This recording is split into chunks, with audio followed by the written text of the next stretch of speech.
Hi foodies, আসসালামু আলাইকুম। Welcome back to my channel cook with Arpa. আজকে দারুণ মজার স্পেশাল একটা রেসিপি নিয়ে হাজির হলাম। কেন স্পেশাল বলছি সেটা একটু পরেই বুঝতে পারবেন, তবে এই রেসিপিটা কম বেশি আমাদের সবারই অনেক পছন্দ। আজকের রেসিপিটা একটু সহজ এবং ভিন্নভাবে তৈরি করে দেখিয়েছি, আশা করছি সবার অনেক বেশি ভালো লাগবে।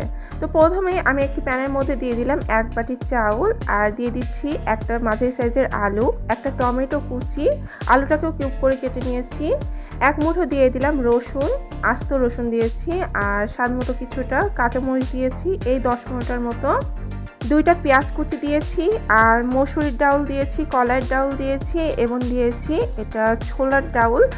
আমি সব কিছুই 1/4 কাপ করে দিয়েছি ডাউলগুলো। আর আমি এখানে কিছু গোটা মশলা দিয়ে দিয়েছি, দারচিনি, লবঙ্গ, তেজপাতা এবং এলাচ। আর সেই সাথে দিয়ে দিয়েছি 1 চা চামচ পরিমাণ জিরার গুঁড়ো, 1 চা চামচ পরিমাণ ধনিয়ার গুঁড়ো, স্বাদ মতো লবণ, আর 1/2 চা চামচের মতো হলুদের গুঁড়া। এখন দিয়ে দিলাম 1 চা চামচ পরিমাণ আদা পেস্ট। এখন আমি এখানে দিয়ে দিচ্ছি 1/4 কাপ পরিমাণ সরিষার তেল। আপনারা চাইলে সয়াবিন তেলটা ব্যবহার করতে পারেন। আমি কিন্তু চুলাটা অন করিনি, এখন সব কিছু একসাথে মিশিয়ে নিচ্ছি। আর আপনাদের বোঝার সুবিধার্থে আমি কি কি উপকরণ দিয়েছি সেগুলো আমি ডেসক্রিপশন বক্সে লিখে দেবো, আপনারা চেক করে নিতে পারেন। তো সব কিছু মিশিয়ে নেওয়া হয়ে গেলে চুলার আঁচটা আমি জ্বালিয়ে দিয়েছি। এরপর চুলার আঁচটা মিডিয়ামে রেখে এটাকে একটু সময় নিয়ে ভেজে নেব।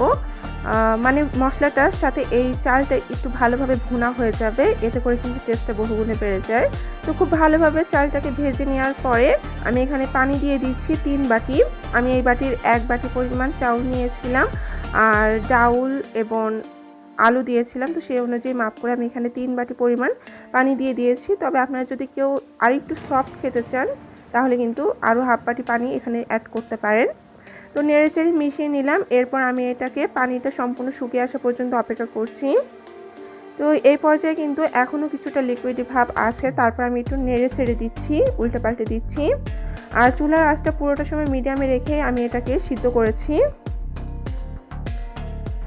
নেড়েচেড়ে দেওয়ার পর আবার এটাকে ঢাকা দিয়ে আমি একদম চুলার আঁচটা মিডিয়াম টু লো ফ্লেমে করে বসিয়ে রাখবো দমে।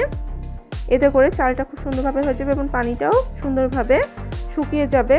এই পর্যায়ে কিন্তু আমার হয়ে গিয়েছে, চাউলটা হয়ে গিয়েছে আর পানিটা সম্পূর্ণভাবে শুকিয়ে গিয়েছে। এখন আমি সার্ভ করে নিচ্ছি। দেখতেই পাচ্ছেন আমাদের খিচুড়িটা কিন্তু অনেক বেশি ঝরঝরে এবং সুন্দর হয়েছে। তো বৃষ্টির দিনে এভাবে ঝটপট কিন্তু মজাদার খিচুড়ি একটু অন্যরকমভাবে তৈরি করে পরিবেশন করতে পারেন। আজকের খিচুড়িটার টেস্ট কিন্তু অনেক মজা হয়েছিল। আশা করছি আমার আজকের রেসিপিটি ভালো লেগেছে এবং সহজ মনে হয়েছে। যদি ভালো লেগে থাকে তাহলে প্লিজ আমার ভিডিওটিতে একটা লাইক দিয়ে দেবেন এবং সুন্দর একটা কমেন্ট করবেন। আমার আরও সুন্দর সুন্দর রেসিপি দেখার জন্য অবশ্যই চ্যানেলটা সাবস্ক্রাইব করে পাশে থাকা বেল বাটনে ক্লিক করে দেবেন। আজ তাহলে এখানে বিদায় নিচ্ছি। সবাই ভালো থাকুন, সুস্থ থাকুন। আল্লাহ হাফেজ।